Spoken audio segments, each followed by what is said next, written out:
Thank you, Ms. Thompson. Good evening, everyone, and happy New Year to all of our guests, cabinet members, board members.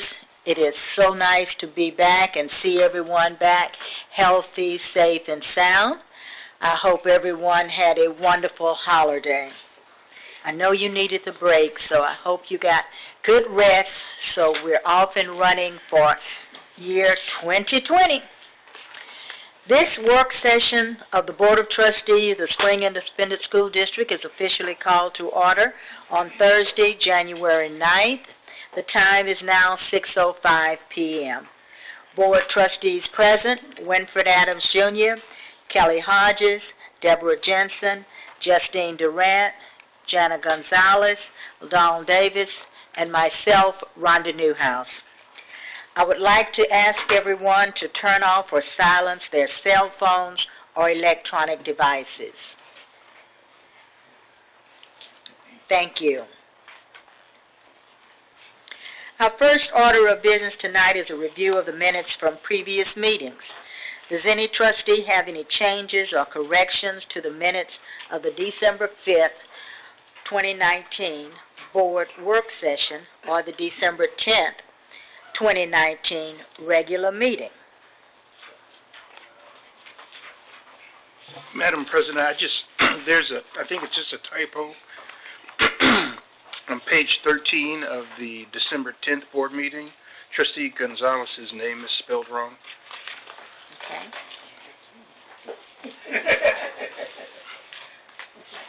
Very sharp eyes. Thank you.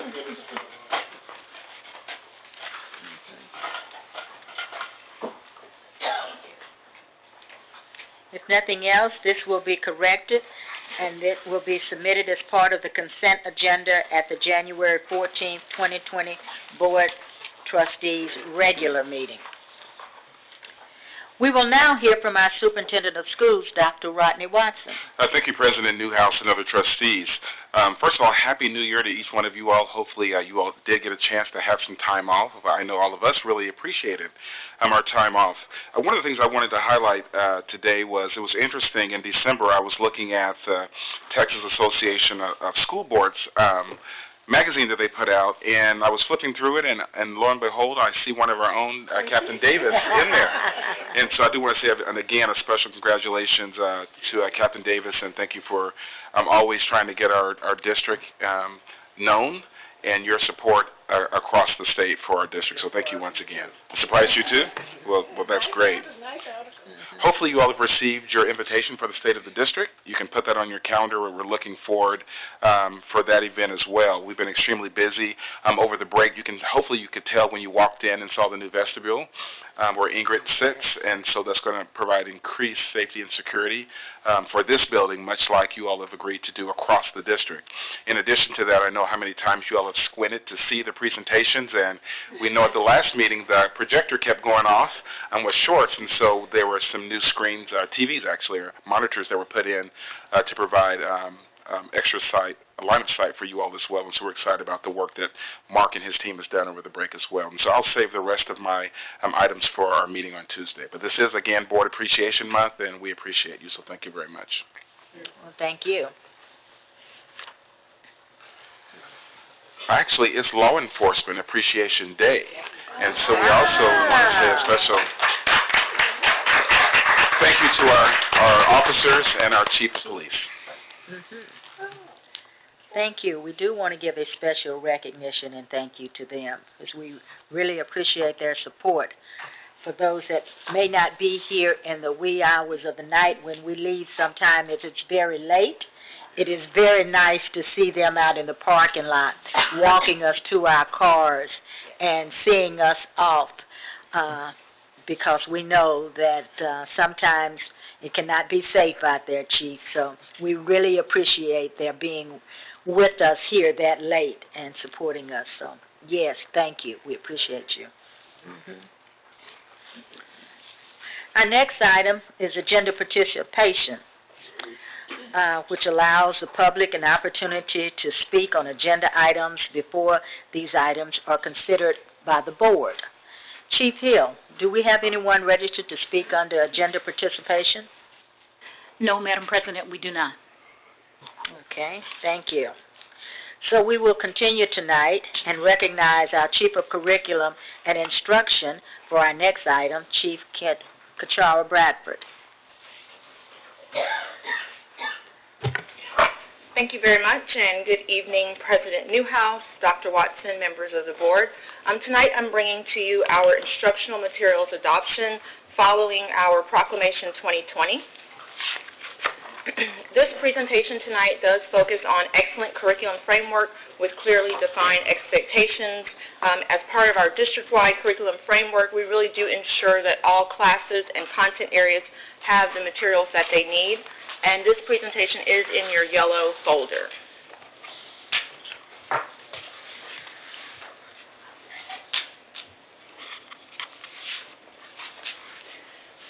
We also follow our guiding principle, which really does ensure that we have an aligned curriculum with those corresponding progress measures or assessments, and we really train our teachers through differentiated professional development so that they can implement our curriculum with fidelity, and we do believe that that brings us to increased student achievement. So our timeline, really, we did follow the State Board of Education. They do issue out all of our proclamations, and so this proclamation was part of the April 2018 meeting, and this is under Proclamation 2020, where we really are looking at the courses specifically around English Language Arts and Reading, English 1 through 4, and some of the advanced placement books that follow those courses, as well as English as a second language for English language learners in 7th and 8th grade, and as well as for our ESOL classes, or English for speakers of other languages. So the state does provide us funds to update or revise or adopt new resources. So we do follow the state timeline, and so we have a 2-year timeline from the time the proclamation is given to the time that we begin implementation. And so this really follows the August to September of 2018. You can see that TEA has the meeting with publishers to let them know what's going to be adopted. Then they start to vet and nominate those. They go before that state review panel. In June to August of 2019, they look at the TEKS as well as the ELPS to see that they are covered in those instructional materials, and then they do list and give us then the TEA releases to us in the State Board of Education the list of materials that do match that criteria. So they really vet it first, and then they give us the list. And from that list, we then do take it as a district, and we begin our own adoption process. So our adoption process really does follow our vision for literacy, in which we really believe that literacy is more than just reading. It is the reading, writing, speaking, listening, as well as thinking. That's what brings you to be a literate person. And so we want our resources to promote that vision, and that's really what we set out when we meet with our committees of teachers, of specialists, of directors, to ensure that all of our resources do align to our district vision that's reading and writing, also making those real-world connections for our students. So our process and timeline is that we ordered samples from TEA, from those approved vendors. We then had teacher committees which came and met, and then we began reviewing those samples. We also had a vendor fair where we could discuss, talk to them, ask them questions, and then the committee established a voting process. We had a very diverse group of teachers, campus and district leaders, and so they then make the recommendation, and then we begin to bring it forth to you all. If you all approve it, then we can begin the ordering process, providing training over the summer, aligning it to our curriculum, and then with it beginning to being implemented in the fall of this upcoming school year. So this is the list, if you look at the slide on your handouts, of the high school and the middle school teachers that participated in the process, as well as we have Ms. Trey Newlich from Distribution Services, if you'll just stand and wave. She does a lot of the back-end work of ensuring that all the materials were delivered to the campuses so that they can review them. She also helped us get the materials out in the hallway for you all to review this evening. And she does work for Chief Miranda's office in operations, so thank you to him and his team for ensuring that every campus got a delivery of all the resources to review. We also have our Director of Multilingual, Ms. Letty Hauk, if she will stand and wave to you all, as well as our high school curriculum specialist, Ilse Perot, who's in the room tonight, who was part of the process. And we have 3 teachers with us tonight, and they will be joining me in just a moment, or actually they can come up. Ms. Jennifer Bowden from Winchie High School, Ms. Tawana Calais from Spring High School, and Ms. Amanda Owens from Westfield High School. Welcome. And so first up, I want to introduce Ms. Tawana Calais from Spring High School, and she's going to share about our English 1 through 4 adoption. She is an English literature co-teacher at Spring High School. Thank you. Good evening. My name is Tawana Calais. I am a co-teach for English 3 at the wonderful Spring High. And so what we did, the committee met and we talked about and discussed the positives of HMH. And bullets on the board. The textbook celebrates diversity through its authors and the use of culturally relevant texts across a wide spectrum of cultures and experience. What we took from that is throughout the curriculum, the committee knows cultural and experiences that the students can make a text-to-self, text-to-text, as well as text-to-world connection. Also, we looked at the second bullet. A large selection of literature is incorporated into the textbook. The resources, we know that it can cover, and it has the ability to cover a range of students that range from our special needs, our bubble students, our GT students, our AP students, all of these advantages. And it's also leveled from kind of a low level to build that, because we overall want our SPED kids to graduate out of SPED. Okay, and so the next one is the writing component of the textbook adopted and offers programs named Writable, which allows teams for graded anonymous peer review and revision. But we looked and noticed that the technology is differentiated for 21st century learners, so we thought that that was a great application. And also the last bullet, the textbook resources include differentiated strategies, interventions, and meets the need of all scholars. It works with effective planning and implementation that's individualized for the student in mind, and it also matched the updated TEKS. Thank you. Jennifer, do you want to introduce yourself? Sure. And my name is Jennifer Bowden. I'm one of our EL support specialists at Carl Winchie Senior High School. For the English speakers of other languages, it's really important to understand that these students are oftentimes already frustrated with the learning process due to their inability to really engage in those typical English classes. And so right off the bat, we were impressed with the fact that National Geographic was bringing us these materials. You guys might remember as children getting the yellow magazine, flipping through it, you know, amazing pictures, amazing visuals, all sorts of things that would engage those learners that might otherwise be a little bit frustrated with the learning process. But in addition, I just want to highlight a couple of these bullet points. The third one that indicates that while there is technology associated with this set, it's not tech dependent. And that, especially for our comprehensive high schools, is a real selling point, because we have classes full of 20 to 30 students that will be needed and working with this material every single day and not necessarily able to get that technology component every single day. Additionally, at the middle school level and also at the high school level, we have hundreds of newcomer students.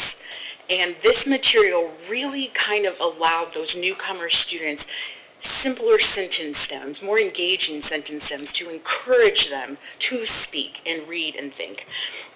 And additionally, again, just getting back to that fact that it's National Geographic. Absolutely. It's really interesting.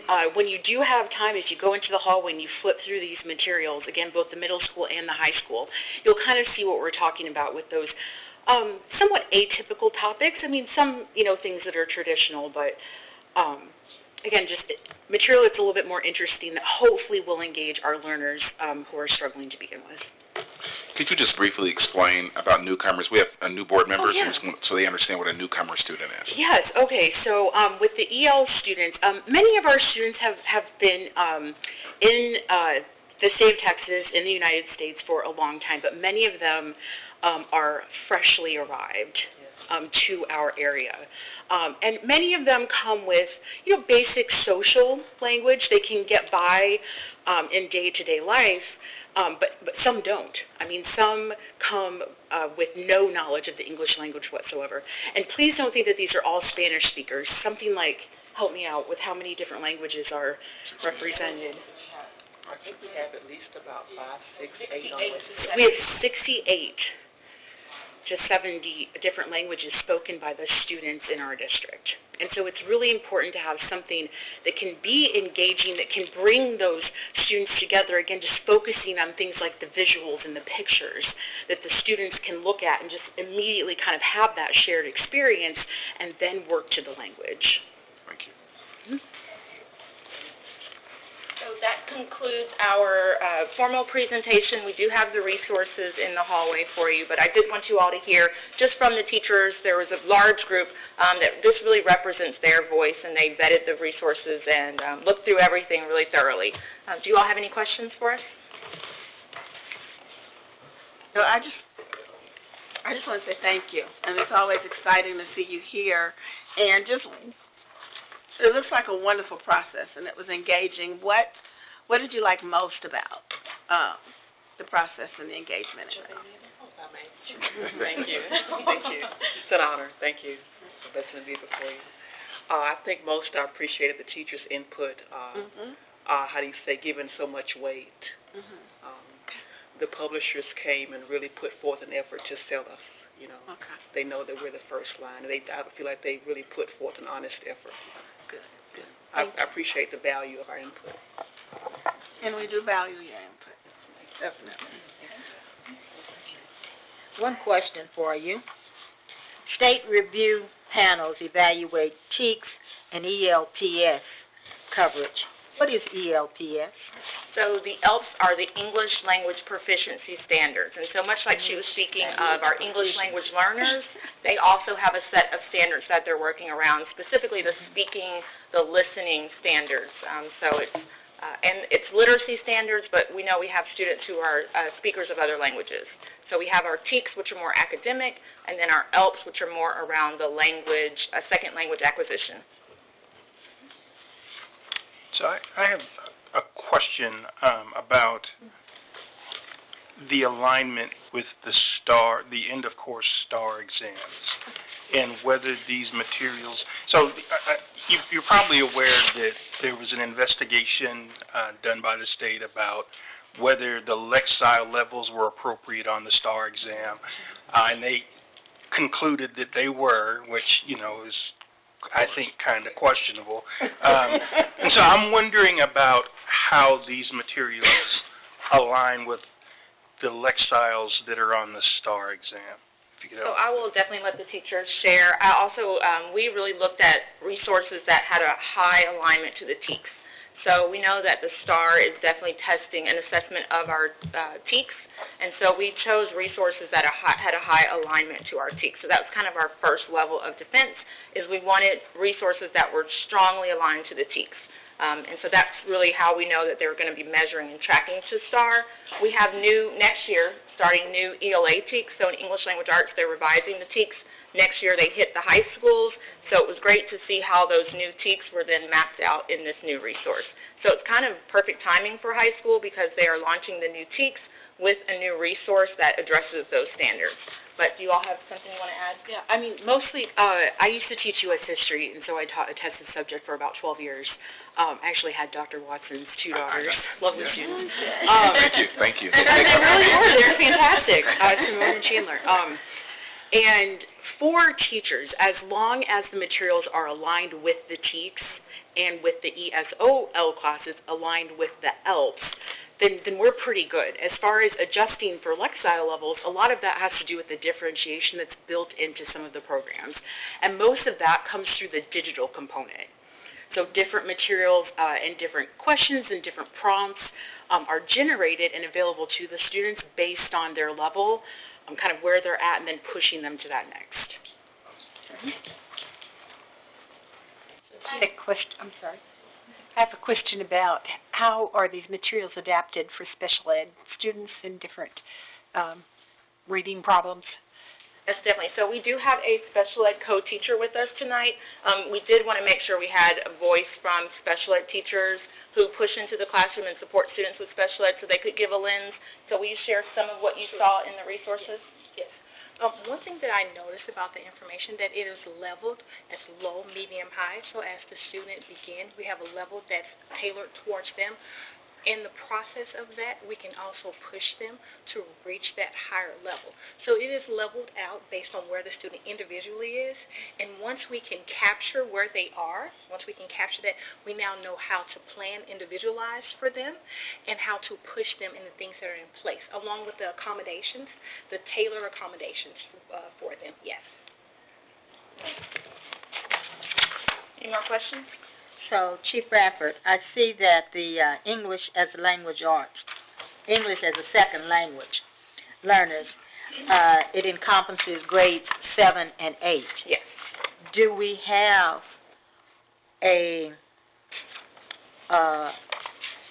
have we established or adopted anything, language arts, for 7th and 8th that goes along with this one as well? I see you shaking your head. Yeah. Yes, I do That want they to will add all that for work middle together. school, yes. So last Starting at year we middle school through adopted high school. K through 8. So last year Proclamation 2019 was K-8. We have all new Pearson resources now at our elementary and middle school following this, but we didn't have those new resources for our middle school ESL classes. So now we get to supplement and provide those for those classes. Yeah, and if you look into your presentation to the introduction slide where it says Inside and Edge, those are just the two different titles of the programs. Inside is the title of the collective program that's available for our middle school students, and then Edge is geared toward high school. And those materials are separated out in the hallway on two different sides. The middle school information is on the right-hand side, and the high school information is on the left. So it's the same publisher, it's the same same principles, same guiding concepts and everything, just two different. So Inside is for middle school, Edge is for high school. Good. Thank you. I was concerned about our middle school because we are trying to lift That's right. our middle schools. Oh, no, and if I could just that was, sorry, it was really important because a lot of those middle schools, one of my colleagues at Twin Creeks, several weeks into the school year, was still enrolling brand newcomers to his campus. And that was noted on here. That was one of the reasons, again, we went with National Geographic, because a lot of those newcomers are in middle school, and that's really who, we're focused on right now. So. Good. Thank you. Thank you all so much for your time. We appreciate it. Thank you. We can take a few minute break at one point when we can look at the materials while they're still here and we don't keep them too late. Okay. Ladies, we would like to take a break and ask that you remain in the building as we review the items outside, such that if we have questions, we can come back to you while we're reviewing them outside. Just a little. So to our guests, if you will give us 5 to 10 minutes to review the things on the outside, we'll be right back. Thank you.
Thank you, everyone, for allowing us that time to visit outside. And we must say, Ms. Bradford, thank you. We understand now how you made that selection. We're very pleased. Thank you. For the next item, I'd like to recognize our Chief of Staff, Julie Hill. Good evening, Madam President, trustees, Dr. Watson. Well, it's that time again. Yes, we It's see. update 114, and this is a really big one. So I have 16 first reading policies to go through with you. I know, I'm just so enthusiastic and excited. So let's... Yes, absolutely. So, Ms. Hodges, generally when we bring new policies forward, we have what's called a first reading, which is the first opportunity for the trustees to have a chance to read the policies and to hear about them. And there's a second reading. It's on the first reading that we take any feedback, any adjustments or changes that trustees might want made, and that allows for a second reading. It also allows for between the first and second reading, which happens in 2 different months, for you to have an opportunity to think on it, maybe reflect, and might want some additional changes. So we're able to make those as well. At the second reading is when we try to get all the final changes in for you, and then at that second board meeting, the regular board meeting, is when the trustees approve the policy changes. You're welcome.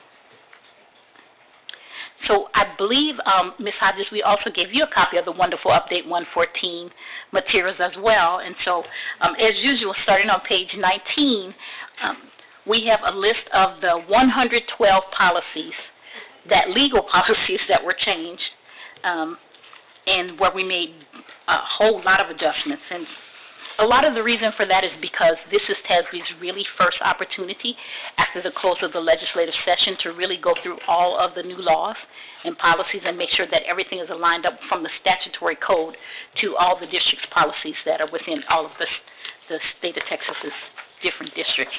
And so we've given those to you at a separate time, but just for your easy reference, we have included a copy of the explanatory notes, which are right behind that particular agenda item. And, of course, the law is the law, so we just make changes, and there's nothing more that we do with those except learn what those new changes might be. And the explanatory notes is the Cliff Note version of what those policies say, and so it gives you a little shortcut to those. Beginning on page 48, which is, yes, sir. Page 22. Yes. I noticed the law. Mm-hmm. SB 2283. I didn't get a chance. Page 22, SB Senate Bill 2083. Had a chance to read that over the entire change, besides just the explanation for here. So that's September 1st. This particular bill became law, right? I don't have my full set in front of me. Well, it's September 1st. Right? Okay. Okay. Thank you. I'll be trying to. I'm sorry, my mic. Y'all hear me? Your mic. Yeah, his mic was on. I actually had an opportunity to read the bill also as well, and it could have greatly impacted some of our recent experience. And so my question around it is, it went effective 9/1, and so why are we getting it now or didn't see it sooner? And it's on page 22. It's BBA Legal, and it's an update to the legal policy that states, it clarifies in the new law, that a person convicted of a felony is ineligible to serve on a school board. And so I will say we've been following the law since 9/1 for sure. Eligibility is determined after the canvass when the successful candidate is verified. And so if there is a question of eligibility, that would be determined after the candidate was successful and then the results were canvassed. There may be other information that I can provide the board in closed session that I can't provide the board in open session as well. Let me also add to that we are bound and we follow the law as it changes from the effective date in the statute. TASB's updates come to us as a district as they roll and get to each one. And they look at they provide not only the legal policy changes, but all of the local. So they review every single policy. It's a unique review for each school district based on their policies. And so while we may have just received Update 114 right before we went on break, that did not release us from our obligation to follow the law beginning September 1 or any other time. And so we, of course, have opportunities for our general counsel and assistant general counsel, as well as myself. We attend updates throughout the year annually. We receive updates from our attorneys that we work with in different venues who are all working towards making sure that all school districts, and even Region 4 has sessions for us that we attend to make sure that we are up to speed and that we know what changes in the law are and that we govern ourselves accordingly as a district.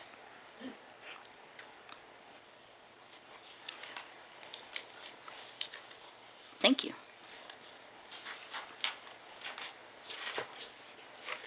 I'm struggling with this one. I actually pulled the bill itself, and so I would encourage my colleagues to read it. I read the entire bill also.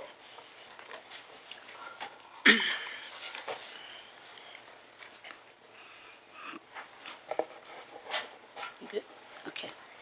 So beginning on page 48, we have the policies that were deleted, added, or replaced by TASB in Update 114.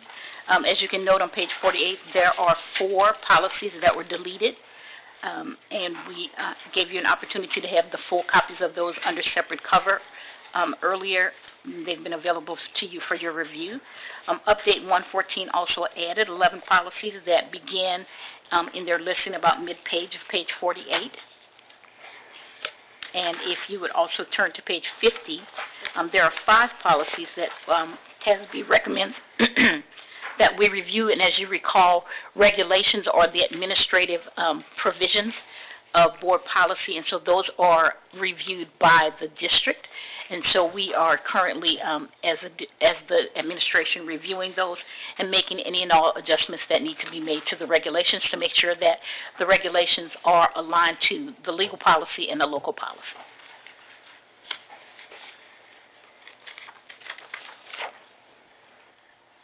So if you would join me on page 52, let's actually start looking at the first readings of each of the policies we'll be going through tonight. We have a first reading of BDAF Local Officers and Officials, Selection and Duty of Chief Tax Officials. And this particular policy that you have here on page 53 is in red and a strike-through. And red strike-through means that this policy is being deleted. This one is being deleted in its entirety because it's no longer necessary, because these provisions can be found in policy CCG legal. So there's no need for this particular local version because it's in a legal one.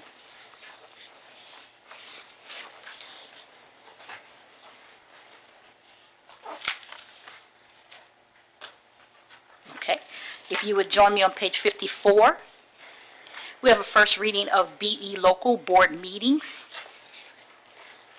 And the particular change in this policy, if you go with me, join me on page 55, has to do with emergency meetings. And the change is to allow notice of an emergency meeting to reduce the notice time from 2 hours to 1.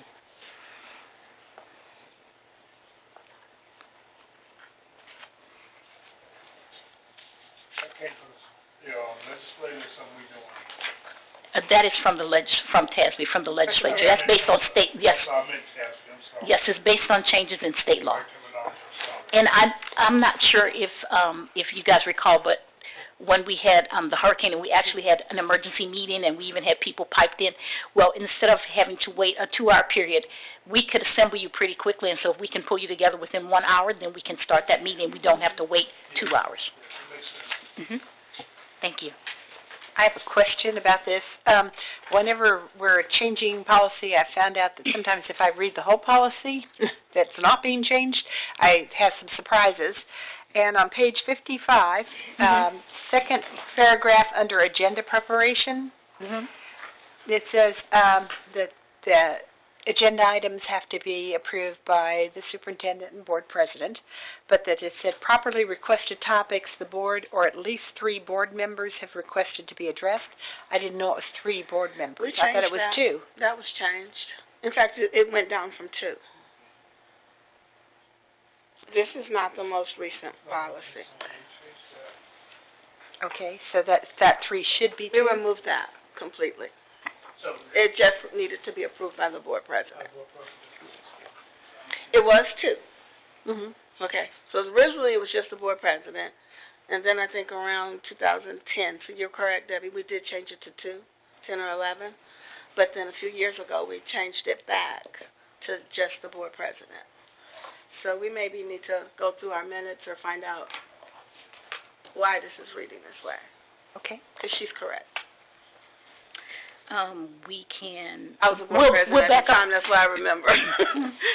what we will be able to do is back up to look at 6/22/2015 and And if we and can't see- find it, I would like to take it to the governance committee and Yeah. correct it. Okay, we can definitely do To that. fix it. But good catch, Debbie. Or Dr. Jensen, official meeting, I'm sorry.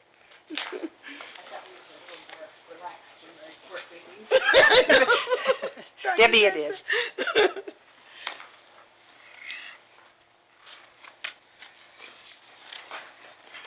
Just a moment, I'm just making my note for, That, and another note on the previous Senate bill and policy I mentioned, there is another local, recommendation too, that to take through governance to bring back to everybody. Make sure everyone to their Okay, Jones Committee look at the law and the bill. right, so Like, what is- we've already kind of looked at it, so we do have, I mean, I mentioned it, but I neglected to say we do have some plans and bringing some stuff to you guys. So we already, thank you. Thank you.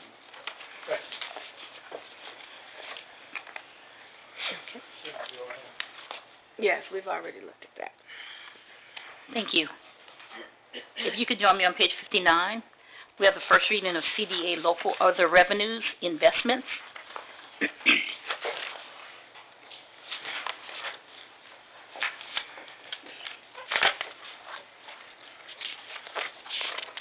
And as listed here in the note, there, the change here, one of the first ones is on page 61, changing the term agency funds to custodial funds.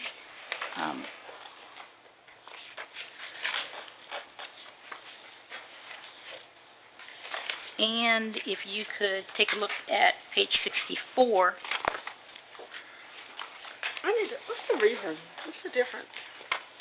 Custodial versus agency. the TASB reason given is to avoid confusion in terms of terminology. Ms. Westbrooks, if you have a more technical definition of either one of those, I don't. Reason for that, I read the same thing, and it was to avoid confusion with the term agency, maybe. But when you think of the term custodial, it doesn't really clarify It anything. confuses it more for me than agency does, actually. I can't offer much to that. Okay.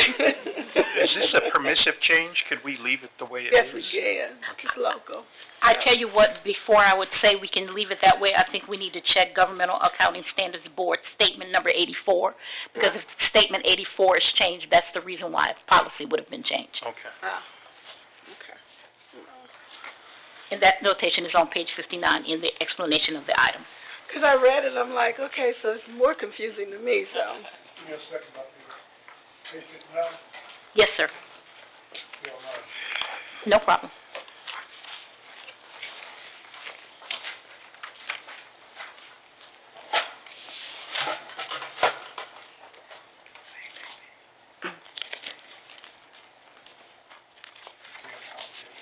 The last, under the explanation of the item? Okay. This part, House Bill 2706, okay. Well, and not just that, because the Governmental Accounting Standards Board Statement 84 changed, They probably then the have a reason. policy term had to change. Right, thank you. Mm-hmm. There's probably a reason we don't know. Thank you. You're welcome.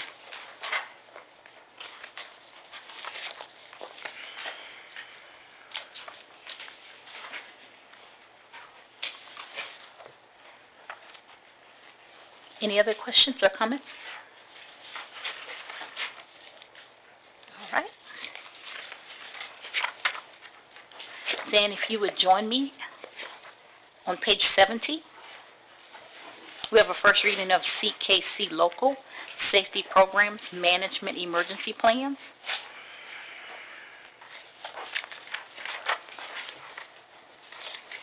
And the changes in this particular policy go specifically on page 72 to listing all of the expanded reasons when an emergency operation plan is required. I also want to point out that there's some wordsmithing beginning with this policy that you will see throughout all of the policies that we're looking at tonight. Under BJA Local, it speaks specifically to the superintendent being able to delegate responsibilities to others. And so maybe about 3 years ago, when we were doing policy changes, TASB had us add in or designee behind the superintendent's name. Well, they've reversed their thinking on that, and so now they're taking it out. So throughout these policies, now you're going to see or designee structure because they're saying that the authority to do that is in BJA Local, so it doesn't need to be in all the individual policies that the superintendent is. Yes, after we printed them all and all the changes were made. Now. Yes. I do have a comment here. I mean, this sounds just fine, but some of us were around in the district when actual real dire emergencies happened, and everything fell apart. Not with you, Dr. Watson. But what I'm really concerned about is, do we actually practice these like we do practice fire drills? That people know where to get their emergency plan and that they are comfortable following that plan, because it's just lovely when people suddenly have an emergency and can't find their plan, and then then somebody says, oh no, we're not going to follow that now, we're going to do this. I just want people to be practiced so that it's automatic. I'm going to turn it over to our Chief of Operations, Mark Miranda, and we'll also be able to get some follow-up from our Chief of Police. So first of all, that's a great question, right? If nobody knows where the plan is and what have you. So the good thing is we have an online system that is able to hold the plans for every campus. So each individual campus is required to have an emergency operations plan. And we have a system to be able to house that, and we have training for campus safety coordinators for each campus that's kind of in charge, the campus administrator in charge of that. And so it's an online system, it's kind of like a binder that they're able to see. They have to submit those at the beginning of the school year each year. Our risk management department ensures that all of those are uploaded and has training and meetings with the campus safety coordinators on a regular basis. And so from that standpoint, I'm fairly comfortable. We are also looking at additional ways to make that a little more robust. There's some things that we're looking at right now and exploring the possibility of doing that and kind of integrating it with some more communications, because I think on the communications side of that, that's where we have to ensure that everybody, not just the campus safety coordinator, has access and knowledge of that system. And so we are very aware of the need for everyone on the campus to be able to have that. The really neat thing for this year is we've adopted the standard response protocol for our drills, which is from the Texas School Safety Center. And the language that we're using, both district-wide and at the campus, has changed, and it's kind of aligned with what the Texas School Safety Center has recommended. We have things now like on my badge, we have the drills listed here. We're going to be, these have been distributed in a smaller group manner, but we're going to be doing this more often. Or more broadly, I should say. So there's documentation and the drills that are happening regularly for that. And so we have lockouts and lockdowns. We also have a chief over there, our new chief, who's helping us with the district safety charter. That's addressing a lot of the elements in Senate Bill 11. Specifically to this policy, the district-wide emergency operations plan is developed, but is being revised to align with Senate Bill 11. So we're looking forward through the charter to be able to have that completely updated so that we're aligning completely with that Senate Bill 11. I just wondered, do you ever run a simulation? So Chief is, like, from an active shooter standpoint, are you speaking about active shooters? Well, or? I am so old. We used to have nuclear drills, and the kids were involved. And, you know, at the time, we thought covering our head was going to help us from the nuclear bomb. Right. And but at least, you know, we kids knew that we were supposed to go into the halls and we were supposed to get crouched down Right. and, you know, go like this. But I just, you know, I'm thinking of flooding could be active So shooters. we have shelter in place. We have dangerous evacuation people from drills. outside. Yeah, all this. Right. Shelter in I place, want to make sure. evacuation drills, lockdown, lockout, and then I'm going to pass it over to Chief to talk a little bit about what he and his team are doing related to active shooter and the training and things that That's a you've done question there. before we get into active Sure. shooter, because one of the biggest, and I know a lot of this was addressed with a lot of the initial funding from the bond. Yeah. But the biggest breakdown we had with one of our emergencies was the phone systems crashing because they couldn't handle the volume of calls that were coming in from parents. Right. And so it cut communication off completely. Right. And it was just a disaster. And so I know we've updated Yes. our system. Right. But is there any way to kind of monitor and include in some of that? So I do think we have upgraded the phone system. I do think that there are some opportunities. We went through some things with Imelda recently, just as an example, which gave us actually an opportunity to have almost a dry run emergency. It wasn't very dry, but you know. And so we do think we have some opportunities to go back with campuses in terms of training with the new phone system to be able to understand how the phone trees work in the new system, and we're actively working on that as we speak. Before Chief speaks, at the risk of sort of getting outside of our lane, I'd be curious. I know there have been some drills run in the district, active shooter, whatever.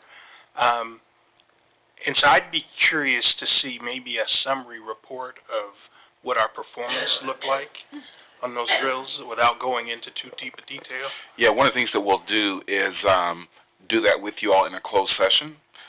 Things around safety and security we don't normally talk about in the open session. We'll do that in a closed session and provide you all information regarding that. I had one comment. You mentioned the plans are digital, Yes, so they're available. online. So if something happens, is there a hard copy that someone can get their hands on to know this is what we need to do in this particular situation? Right. So I believe every campus has a hard copy as well. The digital copy is readily available kind of online and on your phones, but there is a hard copy as well that each campus has. One of the things that we had shared when we first came across is we have an app on our phone, and so we just touch it and click on it, and it has the plans by campus, so you can look at it. Chief, you want to talk a little bit about the active shooter angle? Sure, and I also want to touch on something that Chief Miranda mentioned earlier about the standard response protocol. So that protocol itself expands us as a district to be able to respond to not only active shooters but natural disasters as well. So we have lockout, lockdown, shelter in place, hold, and our team is also revamping how we respond. You know, safety is always a constant moving thing based on what the new threat is and what the new action is by the aggressors. And so we're in the process of taking what we have now and trying to make it robust, one with technology, also with training. Our team just recently completed, the entire department recently completed training for active shooter with the FBI SWAT team. So as we continue to evolve the new threats that we hear through either case studies or other briefings, we try and evolve that back to the district. So it's going to be an always moving process for us here.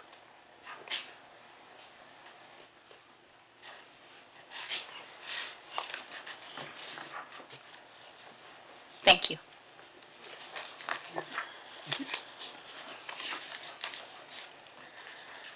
So on page 73, we have the first reading of CKE Local, Safety Program Risk Management Security Personnel. And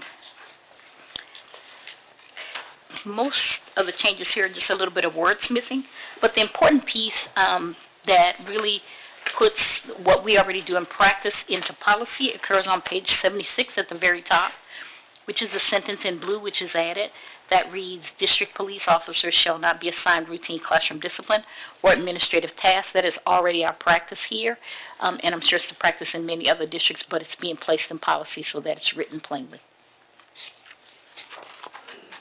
Once again, when I read the whole policy, I was very interested in the video monitoring and the body cams. Do we have video cameras in all our vehicles now, or nowhere near? Yes, ma'am. We have video cameras in all of our cars except for about 2 right now, and one of those is recently damaged in the the tropical storm, and so that's being fixed right now. All the officers have body cameras. The only ones that actively doesn't wear are administrative personnel like myself. Good.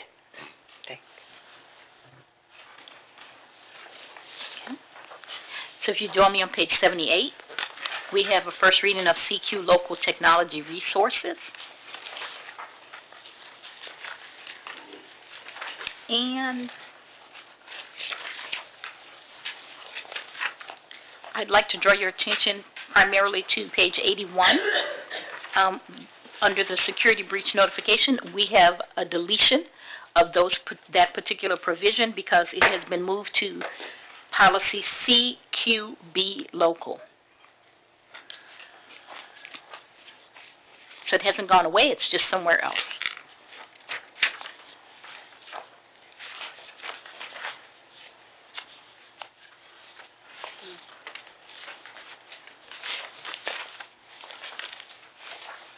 So if there aren't any other questions or observations, then on page 82, we have a first reading of CQB Local that I just referenced, Technology Resources Cybersecurity. This particular policy on page 84 is all in blue. It is brand new. It is part of new requirements that are a part of state law. And the cybersecurity piece, the training requirement is a brand new requirement that every district employee and board member will annually receive cybersecurity training. And so we already are putting in motion everything that's needed to make sure that we have that training for all of our employees. Where can we see that cybersecurity plan? The cybersecurity plan is in development in terms of completing the plan. We sent our IT leadership team to external training for third-party training on cybersecurity. We have the framework in place. We have everything in place. And we're finalizing the writing of the plan. In fact, I've had conversations with Dr. Watson. Within the next couple of weeks, Cabinet will be getting a preview of everything that we have in place now, and then we'll be happy to bring it back to the board as well. I'm going to talk a little bit about the cyber training that Jeff is participating in. Right, as well. exactly. So a lot of the threats, and of course you've seen recently, the state of Texas has had some threats, and things like the ransom attacks, and then you've also seen as a board some of the different what we call network appliances that we've been applying to the network to kind of prevent some of the attacks that we have, like network type of attacks. Such as what the governor was talking about earlier this week or last week concerning the things that are happening in the world. We have those appliances already in place, which is really good to kind of help us from the flooding type of attacks where they try to flood our network system to bring the network down. We also have redundancies now with Lock Haven. We have multiple sites to be able to have backups to our system. We have things in the cloud. So all of that kind of comprehensively is part of our cybersecurity plan. And then working, of course, especially the threats that we're most concerned, well, I guess we're concerned about all of them, but some that kind of keep you up at night are the ransomware type of attacks, and you have seen that in school districts. And so Jeff Corman, our leader, has actually gone to some training on that to get kind of up to speed, to make sure that we're not just relying on our own knowledge, but we're actually going out and partnering with other industry experts to be able to know so we can stay on the cutting edge of what's happening in that arena, and so that we can make sure that we're protecting the district from that. And so it's almost the thing that keeps us up at night, but it's the thing that's on our front page of our radar on a regular basis. And so in the next couple of weeks, we'll be presenting where we are with Cabinet, and we'd be happy to bring that back to the board if you guys would like to see it. How educated is the district staff as a whole about this threat? I'm very pleased at this point in terms of where we are as a school district when it comes to the security aspect specifically for our network. I think where we have, again, opportunities is educating that it's not just an IT issue, that it's a district-wide issue that every single person in this room that has any kind of network access or what have you has a responsibility for, because a lot of times the attacks will try to come through an individual who is unaware. And so that education part of the program, the training that we sent Jeff Corman to, doesn't just emphasize the technology part. I'm pretty comfortable that the technology part we have a good handle on, but it also emphasizes the wraparound part to cybersecurity that includes everybody in the district, and making sure that everybody in the district understands that it's really everybody's responsibility to protect the network and to protect our resources. Does that make sense? And so that communication part is part of the plan that we're developing and getting ready to roll out as well. So are they doing any kind of training or anything along those lines? Any kind of training or anything? And I asked because my email was shut down last week until I finished my fishing training. But then I'm in healthcare too. But yep, that's in the pipeline. Okay. That's in the pipeline. They're like, I can't get in my email. I said, you didn't finish your training. Yeah. It's in the policy here, too. It says each district employee and board member shall be trained. So there are things in Safe Schools, too, that is kind of the compliance level training for cybersecurity that we have to do, and so that's there, but we want to go even further than that. So I also just wanted to add, as a context, so as a result of the incident here in Texas with Santa Fe ISD, our legislature in the next session developed a very broad and comprehensive safety and security provision called SB 11. Yep. And it is so broad that they are still sending us regulations and rules about how to implement it. And so we have already come together as a district. It's really broad, and I have already started slicing, dicing, chopping it to make sure that we are comprehensive and that we meet it from corner to corner. And that effort is really being led by Chief Culbreth and Chief Miranda. But we are all involved because it touches so many different parts of the district. We were just huddling over here saying that as part of the safety and security, we can give you, as the charter, we can give an update on that, but that's in closed session because that's one of those things that we can, in fact, to make sure that we keep the district as safe and secure as possible, we can give you some additional details. And if Dr. Watson will arrange that for us, we'll come in and we'll provide you an update and let you know exactly where the charter is and what are all the different pieces that we're working on and where we are. Because what I found interesting was the largest gateway into those attacks is email. Yeah. Yep. Don't click the link if you don't know who it came from. Even if you think you know who it came from, sometimes it can be.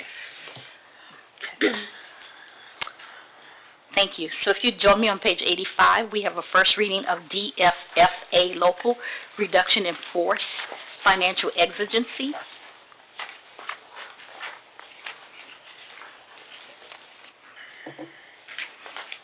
And the changes here are basically because of the legislature moving pieces of the education code from Chapter 42 to 48. So on page 87, you can see the pieces that have been moved and are in a different section of the education code is what you see struck through here in red.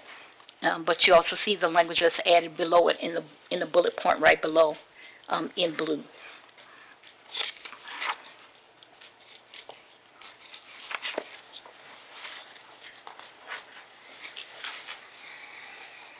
And then there are some, additional pieces that are updated, for example, as on page 89, where the actual criteria that are going to be used for the financial exigency are clarified to make sure that we're using the most appropriate and up-to-date language that's comprehensive of appraisals, and changing the terminology to domain and dimension, just so that everything is up to date with the instruments that are currently being used for appraisal of teachers and principals.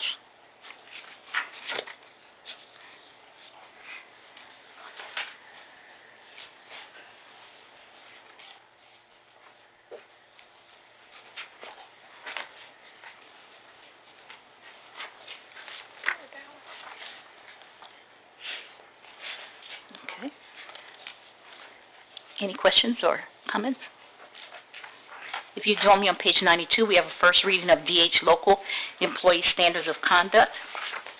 And this is actually a local policy that we have already discussed with the Board Governance Committee. And it is because there's a change in this provision in regards to having a firearm in a locked vehicle. Our policy, if you take a look on page 94, actually addressed whether the handgun or the firearm is loaded and not in plain view. Well, we went farther than the law. And so HB 1143 prohibits a district from regulating that particular piece, and so that's why there's a strike through in our policy. We also have one coming up a little later. I'll refer you back to this one. There's a parallel piece coming up. And we talked with the governance committee before we came here so that we could all understand that this was definitely not something that we wanted to do. And if you remember, when we first went through this, we took a lot of time being very careful and selective with the language that we wanted to use. And that does occasionally happen when we get a little hand slap because we went farther than we should. We can't regulate beyond the legal policy, so.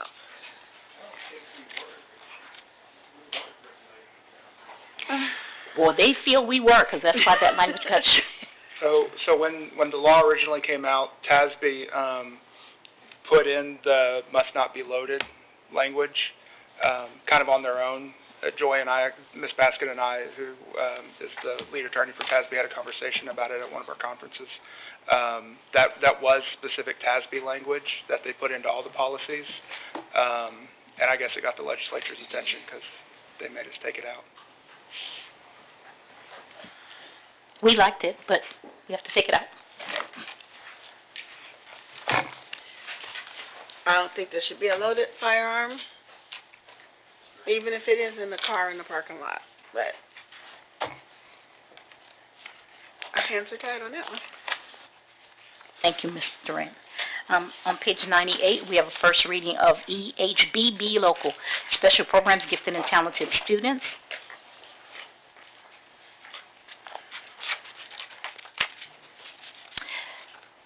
And another really broad sweeping piece of legislation is HB3. And one of the areas that HB3 speaks to is the GT programs in the state. And so if you would, beginning on page 100 and continuing for those 5 pages, there are extensive changes that have been made based on HB3 to this particular provision to make sure that we are in accordance with the new provisions that have come through.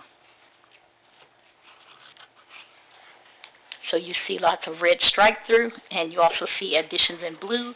And I think in a couple of places you see some green. For example, on page 100, under the parental consent, you see green. So that means green means that it's somewhere in the policy somewhere else, and it's being moved to this particular place. I do have a question about let me look at what section this is, the assessments section. But I'm looking at page 101, halfway up the page, under selection. Yes. And it says the data collected with both objective and subjective assessments. It lists quite a few things, and I know in local policy we want to be general, not too specific here. But in the past, my experience with HISD, it seemed to me that when they had a matrix and something that was pretty easy to understand and how you got your points and how you qualified, it just seemed to minimize problems, shall I say, with people who really want their child in, that it's not good for the child, or vice versa, that missing some children. As I remember, it certainly used different tests for different instructional levels and that sort of thing, but this is quite a laundry list, and I'm not sure how they get used. Do we just want to stay away from being that specific in a local policy and put that into the regulation, or? I'm going to let Chief Bradford address that. So, good evening, good question. We do a battery just so we can get multiple perspectives. So sometimes the parent may have a more of an open-ended behavioral checklist, or the teacher provides that as well. But we do both the academic, so we use our district screener, which is MAP, or at the primary level, the TPRI assessment. We also look at their STAR data, and then we also have that intelligence assessment as well. And the reason is we want to just have a full picture of the student, so that we're not just limiting them to academics, because a lot of times they're creative or verbal, so we also get a teacher checklist and also a parent checklist. And they can also give us more information about the student. And so through that, there's a very prescriptive process that our counselors and our team really looks at to make that determination. That's why I'm asking these questions is, let's say somebody tests 110 on an intelligence test, and somebody else who tests at 125 on an intelligence test is not selected for GT classes. Why did the one at 110 get accepted? I just don't know if we need to. Well, how many problems do we have with? You don't. No, we really don't. Okay. I mean, it really is. Sometimes parents recommend their students, and so then we put them through the whole battery of assessments and really pull their scores. And then other times it's just looking at their scores, and we run our data report, and then we identify which students might be, and then it goes to the teachers and the parents. But we really have a good success rate with that, and we can actually provide more information if you'd like on exactly what the criteria is and their actual cut scores. So it's very black and white on the rubric that we have identified. I would be very interested in that. It just seems that sometimes we miss kids who have really, really bright kids who just have gotten so bored with school they just won't do a darn thing. Yeah. And I still run into them all the time. And they're not, I still run into teachers who think that GT students are the ones who are behaving well and doing their work, and then no. So that's why I'm a little uncomfortable with how we're assessing this. Okay, thank you. I also like your question around a tool that's easy to decipher for an external purposes, like for parents and others to be able to see something, that's easy for them to comprehend and understand what our process is. Yes. It did come up a lot during my campaign, so there is noise around it. Okay. So I think something would be, something along what Dr. Jensen is referring would be helpful. Okay, yes, we can show you all the rubric with the scores, and we can just bring that for your evaluation. You can give us input and feedback on it, just so you can see what it looks like and what we've shared. Thank you. Ms. Bradford, when you all did your own needs assessments around gifted and talented, how comfortable were you with how we were identifying children? I mean, are we catching all of them? Are we a lot falling through the net? I mean, what do you sorry, go ahead. Yeah, I'm going to have Dr. Kopp come up, because if you remember last year we had a GT presentation every month, and we made some changes so we could identify more kids. And so she's going to come up and talk to you about those changes and what happened. I do want to add something here. One of the best programs we have for identifying gifted, talented kids is our visual and performing arts and our athletics programs. And it seems like we do really, really well there. And I'm just eager that the academics is up to those standards. I have to push the button. Good evening. I'm Chargan. So in my department, we actually administer the COGAT exam. So that is actually the GT screener that is utilized. So that includes a verbal, nonverbal, and quantitative. So the nonverbal is good in the, especially for the non-English speakers, because we oftentimes will identify students who don't necessarily have mastery of the English language. And then the matrix that Ms. Bradford was talking about includes obstacles, so we do take into account that if a child is special ed, if they're LEP, and if they're economically disadvantaged. So that also, there's consideration for that as well. STAR performance, grades, as Ms. Bradford was talking about it, there's also, let's see, STAR performance grades, sorry, I'm going off the cuff here, as well as the way the identification actually happens in COGAT is a STAY 9 score. Now, I think what you were talking about, Mr. Rand, as far as the difficulty, that is a statistical number, and it's not the easiest to understand. However, it is scientifically very sound, and so there's been measures to make sure that it is very standardized as far as the identification of the students, but also what a lot of the work has also been in the pre-identification. So what's been new probably in the past couple of years is that we do look at STAR scores to see that if somebody's at a mastery level and not a GT student, that's a good place to start as a pre-screener. We've also utilized MAP scores, so for students that are scoring in the 85th percentile or higher, we then recommend that they go through the GT identification process as well. And so by doing that in the past, I think we have done it we do it at the end of the year, so for the past 2 years, that's helped us screen an additional, every year at the end. 500 kids a year. And not necessarily, and it has improved identification. Are we where we want to be as far as catching every child? No, but we're utilizing different methods and tools of things that we already do as a district to try to find those kids that are not necessarily the most verbose in class, the ones that are showing obvious signs of giftedness. You're looking for kids who are 1 standard deviation above the mean for verbal quantitative, or 2 standard deviations above the mean. Do you have a objective you're going for there when you're saying was 80-some percent? For the that's a pre-identification, because then we do have them do the COGAT exam, which is actually a measure for gifted and talented. But what the 85%, that is essentially 2 standard deviations above. I mean, in general statistics. In the STAY 9s, for everybody, that's kind of taking the normed performance, in other words, putting it in the 10%, 28%. So around the 7th STAY 9 is around 70%. Not true and exact, but just to let you know, when the students they do the first half of the COGAT, which is the GT screener, if they score a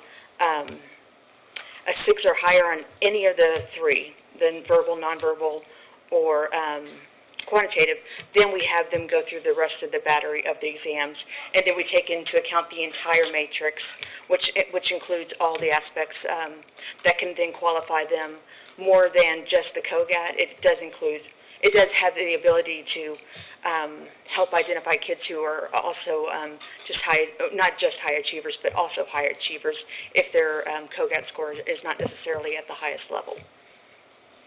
And the matrix it's a 2-page chart, but it does. It sounds like that would be an efficient way to do it. It sounds like 2 stages.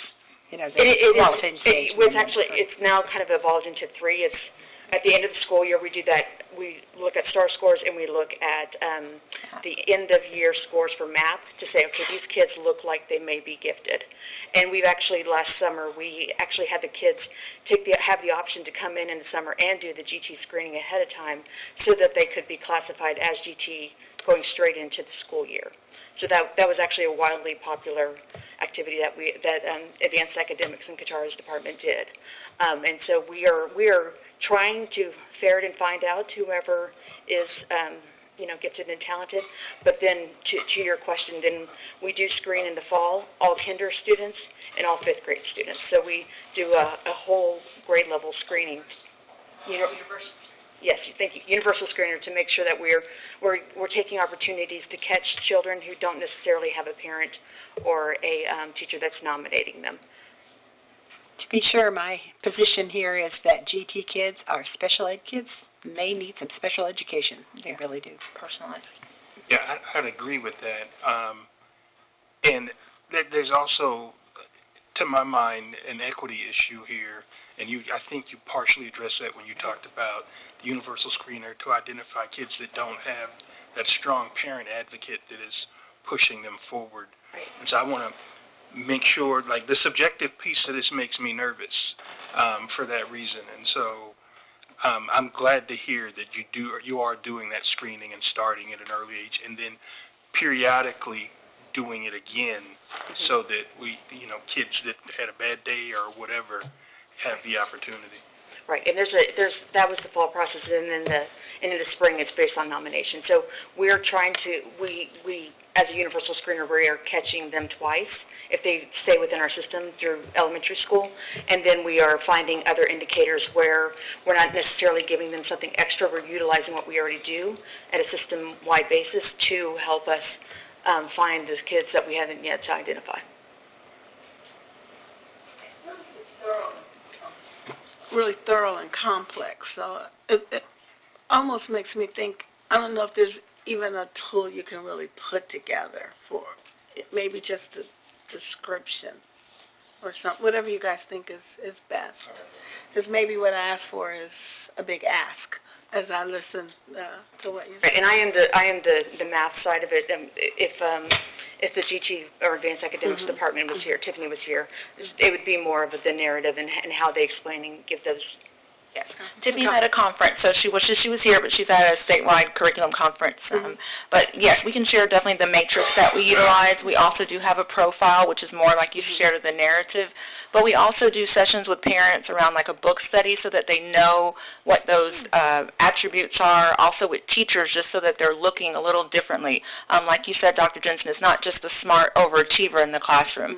So really just helping to find those areas of giftedness that are in our students, and also, like Dr. Cobb said, at the end of the year, we use our data and then we see who rises to the top, and we'll bring them in as well. So we are trying different things, and we have increased the number of students that we're actually identifying as gifted and talented year over year.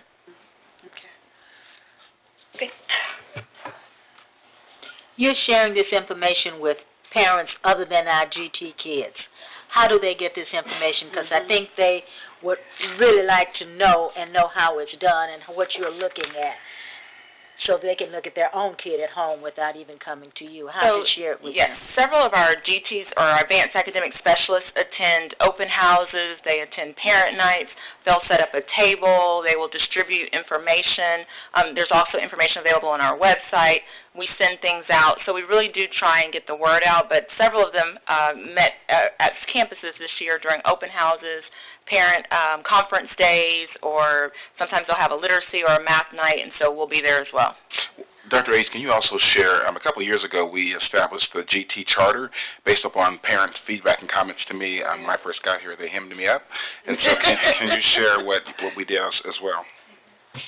Absolutely, and I think Dr. Cobb and Ms. Bradford have, talked about the different pieces, but that is something that our district was very concerned about, and creating that charter and allowing the parents to give us that input. And that's where we came up with the universal screener at kindergarten and 5th grade. So we're not relying on teachers, we're not relying on parents. We are putting everyone through that battery. That was one piece that was really important. The second piece is exactly what you said, Dr. Jensen, about that rubric, because parents are asking, what's that nebulous formula, and why is my neighbor in the GT program and not my son? And so we did create that rubric. The team has a very simple handbook manual that's very easy to read, so that, number one, our parents have access to it and understand the process, but also our teachers, because oftentimes as teachers we get so caught up in the work that we may forget that additional piece that's in there. So that's another project as a result of what the parents were asking for. And then last but not least, that communication piece, and how do we do it broadly enough. So as Ms. Bradford said, important to ensure our website is up to date, but the face-to-face and the insurance of the materials being available in English and Spanish. And then now that we do have a pretty robust team, is the specialists going out to the schools, setting up the tables, and meeting with the parents. One great example, when Ms. Bradford talked about the book study, that's as a result of a request from our 21st Century parents. Remember, that's our after-school grant, and we are targeting students that we've identified as at risk. But as Dr. Jensen, you said, oftentimes children get bored, and so they end up not paying attention, getting in trouble, and they become at risk. But it's because they're bored in the classroom. So our parents of the 21st century students wanted this information. So in collaboration with our academics, advanced academics, created that book study to walk the parents through what is giftedness, what do I see in my son or daughter, what are those nuances that my child may be doing that I may say, oh, he's getting on my nerves, but in reality, he's asking the 20 questions because he's very inquisitive and very curious.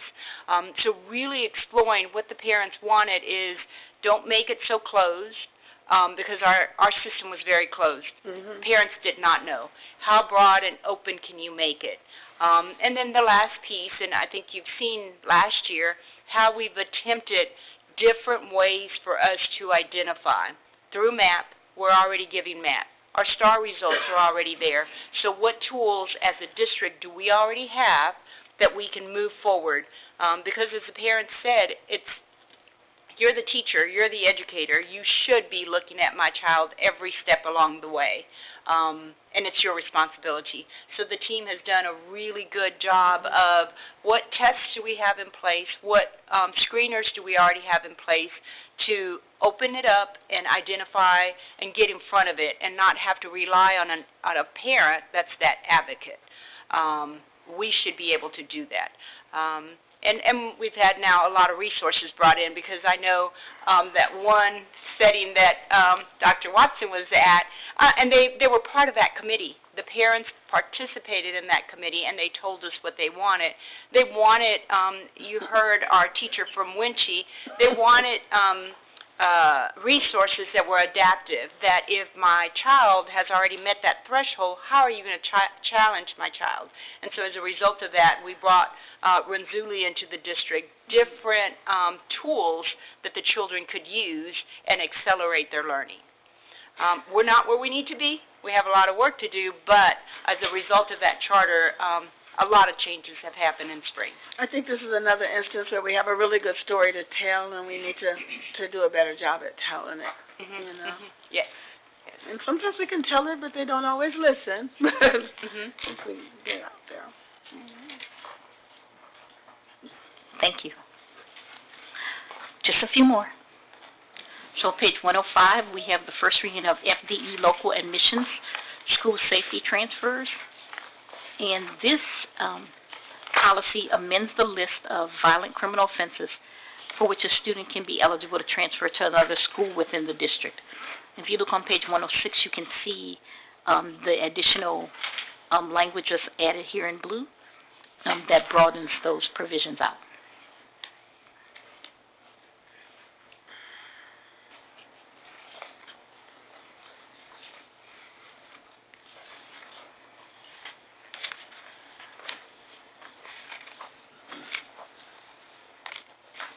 Okay, so if you can join me on FFA Local on page 108 for Wellness and Health Services Physical Examinations. And on page 109, the language here has been added so that it can broaden those activities that the district can request students, UIL activities they can request students to have physicals to participate in.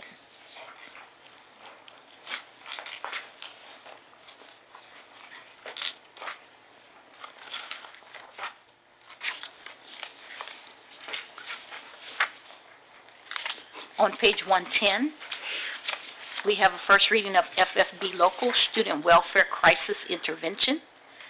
And you've heard us talk about SB 11 a few times tonight. And so this is a new, broad, comprehensive policy that addresses threat assessment And so if you would turn with me, and beginning on page 112 and on 113, this entire policy is new, and it's a part of that broad sweeping law we told you about in SB 11. This speaks specifically to threat assessment.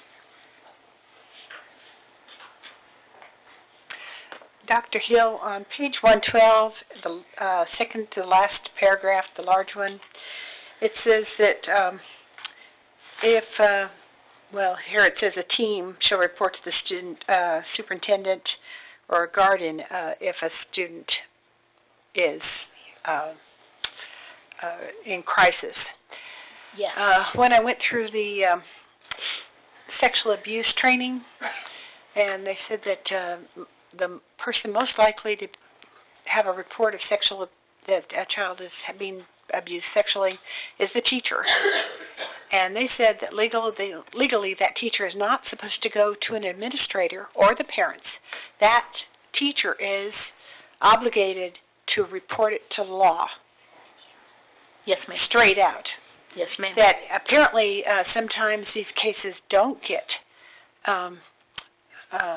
prosecuted, and the student will actually shut down and refuse to testify or repeat the story because they don't want to talk to people they don't trust. Mm-hmm. And that if it starts running up through the system, that is not the way to do it. So this is, I'm just having trouble with that one paragraph about the reporting chain of command there. Mm-hmm. I'm going to ask Dr. Hinholzer to address that, and I know that we also have Dr. Zimmerman in, and I think that Chief Ken says he has something to add too. So we can address that. We have processes in place. So definitely Dr. Jensen and Dr. Denise Zimmerman, if you'll stand.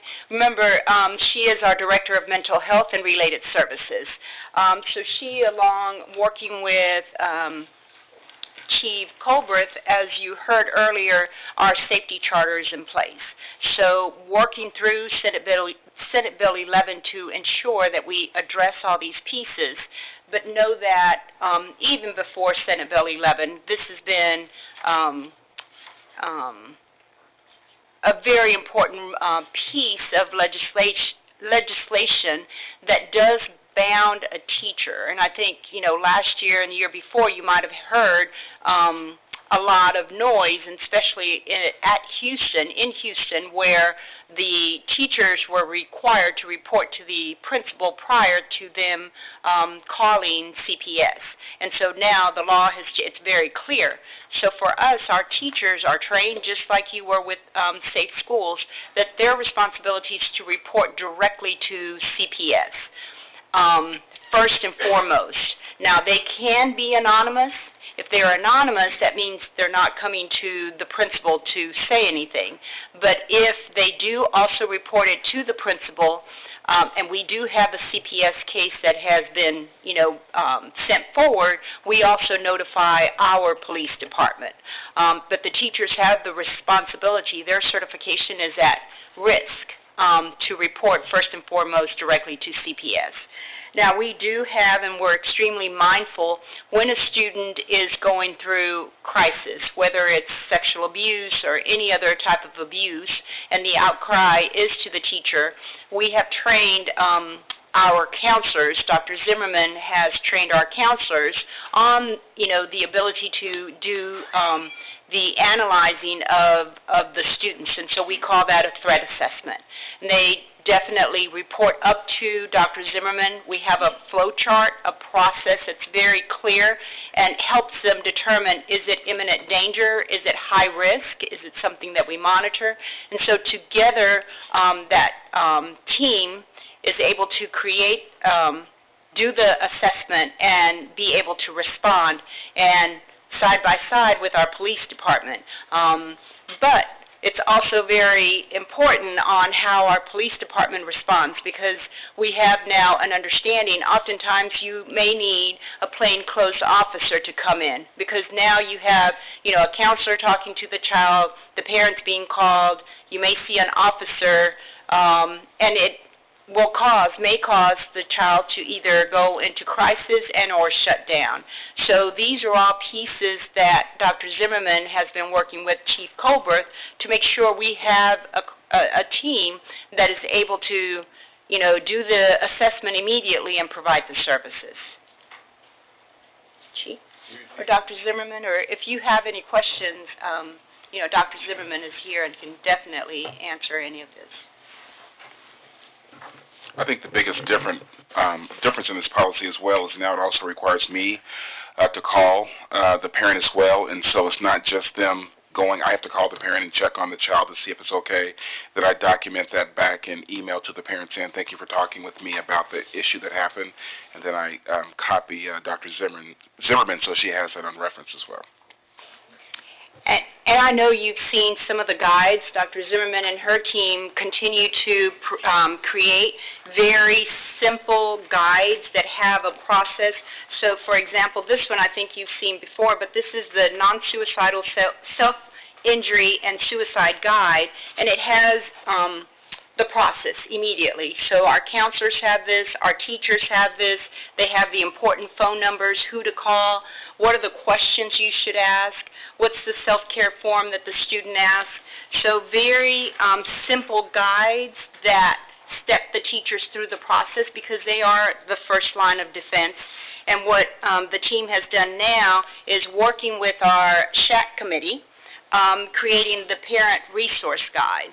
So giving the parents the tools for them to also know, identify signs and know how to support their child, where to go, the signs that are here, bullying, all of those pieces. And I'll tell you, it's also part of the law, but our SHAC committee had actually, working with Dr. Zimmerman, recommended that you have this for the teachers and the educators, but we need the same thing for our parents, and so we have this in English and in Spanish. So SHAC committee very instrumental in guiding the work around mental health and trauma-informed practices. Dr. Nelson, I don't remember, so just refresh me, did we get a presentation for mental health on an implementation timeline?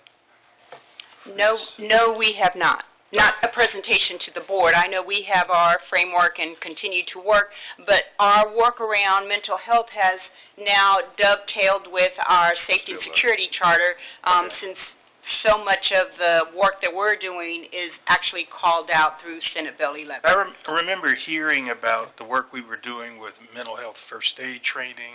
Yes. SHAC presented that. Okay. SHAC presented that, and then the pamphlets that Dr. Hinojosa, we presented that in the board meeting because that's when you all had it submitted to NASB. Yes, you did.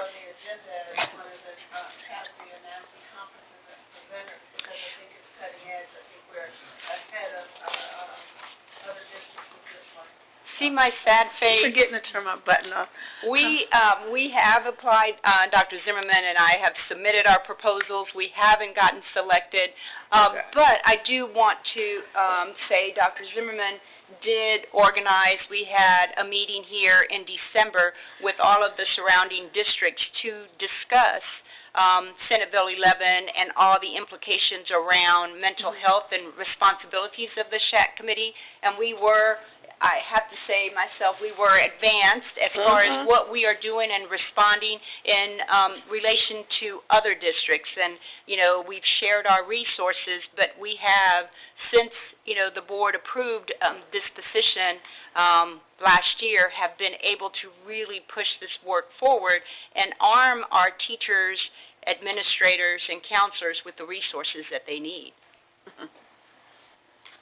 I'd like to add too, Dr. Zimmerman I met yesterday on, I guess it was the 1st of January.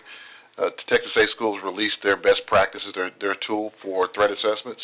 And so as we comb through it, Spring ISD, I'm happy to celebrate a lot of the practices that they already put in place, we had already had in place. So a lot of the things we are just really making our systems a little more robust and making our team a more cross-collaborative team to be able to respond with the necessary personnel. But we were already ahead of the curve here. So. Thank you, Chief and Dr. Zimmerman. All right. Just a few more. All right. FFBA Local on page 114, Crisis Intervention Trauma Informed Care. This is also a new policy that addresses changes through SB 11, and it requires us to have a policy on trauma-informed care. This is a part of the work that you just heard Chief Culberth describe. That's a part of the Safety and Security Charter. So this is another piece that we will be giving you an update on as well.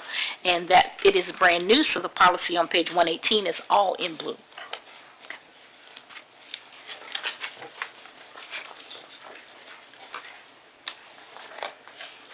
So if you join me on page 117,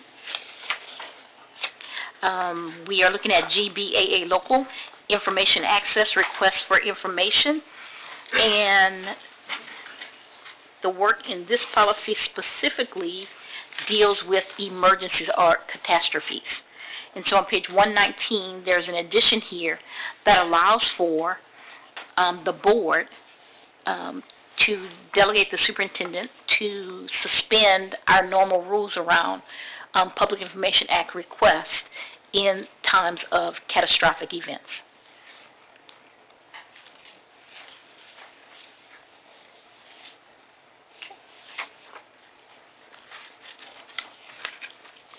And our last policy for the night is on page 120, GKA Local Community Relations Conduct on School Premises. And this one is the same change as DH Local on page 92 that we talked about earlier. This is the change involving the handgun loaded in Plainview.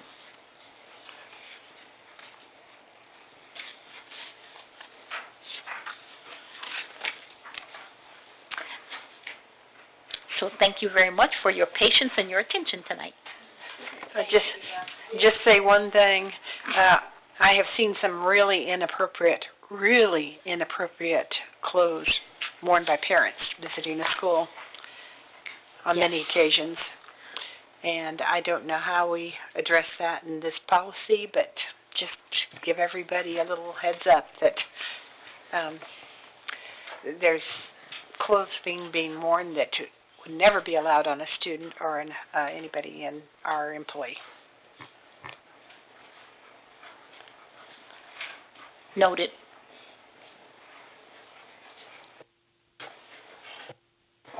Thank you, Dr. Hill. Thank you, Madam President. No, that was long, but we appreciate your thoroughness in taking the time to go through it with us. This is the first, so we will go back, digest this, and we may come back with some more questions to you on this, but we will digest it. No problem. Our pleasure. Thank you. Okay. So for our next item, I'd like to recognize our Chief Financial Officer, Ann Westbrooks. Thank you, President Newhouse. We do have 3 items under financial services this evening, starting on page 122, and it is a request for proposal for tutorial services. And we had 12 vendors respond, and we are recommending to the board that we award the top 5 rated vendors as given the opportunity to provide services to the district as needed. And we have one of those vendors that has done business with the district in the past. The other 4 are highly qualified, and we'd like to have that available for not only our after-school programs that provide tutorials such as the 21st Century Program, but for Saturday school or any other type of academic interventions. It just gives us more vendors available to provide those services. Ms. Westbrooks, I ran across a paper in one of my files that said that for our tutorial services, most of our money is spent for music lessons, less than academic. I just wondered how that was coming out these days. Have the academics...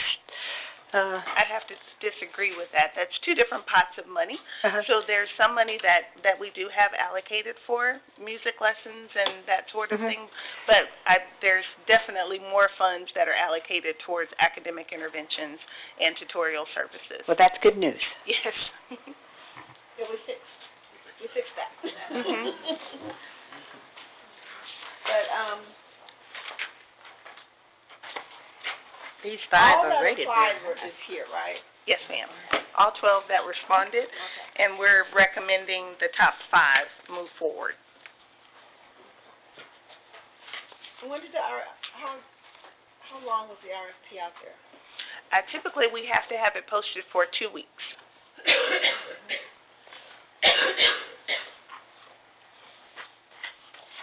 We run across people, I know I run across people all the time that want to offer us those services. Yes.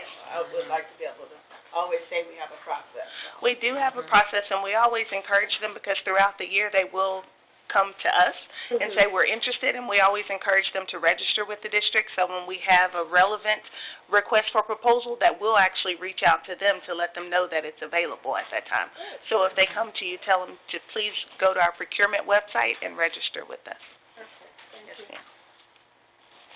These 5 really stand out compared to the others too, so Yes. it's a good thing. Okay. Our next item, if there are no more questions on that item, is on page 126, and it's our monthly report of taxpayer refunds. And as you know, we bring to the board taxpayer refunds that exceed $500. The board has to approve those payments. And so this is our monthly list that we bring for your review and any questions. And then, of course, we make sure that we get our taxpayers paid back. Long list, it's not. It is. It's long, and it will continue to be long for the next several months. Yes. People are out there debating. Yes, we are in the heaviest time of tax collections this month alone. So if you're out at Lock Haven, you may have trouble finding a parking spot, which is good. Okay, if there are no further questions on the taxpayer refunds, then our last item is actually on page 131. It's the last document in your binders, and this is our monthly report of cooperative purchases that are over $50,000. So we know that the district has the ability to utilize co-ops, the purchasing cooperatives, in order to purchase goods and services without the board approving it, but we bring this report each and every month for a line of sight and for transparency to make sure that you're aware of these expenditures. And you'll see this month we have quite a few that are bond related, a lot of technology, either services, or we're buying projectors and screens and much needed items that are getting into the campuses, as well as at Springwoods Village. At our October meeting, we had a lot of discussion, yes, about the instruments and some additional technology that was needed, and you see those purchases happening here. Chief, I noticed you, which line, 1, 2, 3, page 11, 14, 2019, the, 2020 Chevrolets, and the 2020 Chevrolet, that's southbound Subaru, I'm talking about. Those upgrades, right, that replace what we already have, right? Yes, sir. So we're going to take, those are going to be for the sergeants. So during Imelda, we realized we had some high water issues, obviously, in our district. And so to help aid children getting home and getting our staff out, we're going to get 2 of those trucks so we can help buses move around, identify through high water spots. So those 5 vehicles are going to go to the supervisors. They're currently driving marked patrol cars, so they'll give us an opportunity to save some money and push those 5 cars back to the fleet so the officers can drive those. So save us some capital. It looks like over $5 million in audiovisual upgrades throughout the district. That's exciting because I know that that's equipment that gets really used and beaten up and needed to be upgraded. So does every single school get it? Every single school. Good, good. Okay. Yes, ma'am. Thank you, Ms. Westbrook. Well, the Board of Trustees will now recess this open session and convene in a closed meeting in accordance with the Texas Open Meeting Act, Section 551.071, for the purpose of a private consultation with the Board's attorney on any or all subjects or matters authorized. The Texas Open Meeting Act, Section 551.072, for the purpose of discussing the purchase, exchange, lease, or value of real property. Texas Open Meeting Act, Section 551.074, for the purpose of considering the appointment, employment, evaluation, reassignment, duties, discipline, or dismissal of a public officer or employee, or to hear complaints or charges against a public officer or employee. The Texas Open Meeting Act, Section 551.076, to consider the deployment or specific occasions for implementation of security personnel or devices. No voting will take place in the closed meeting.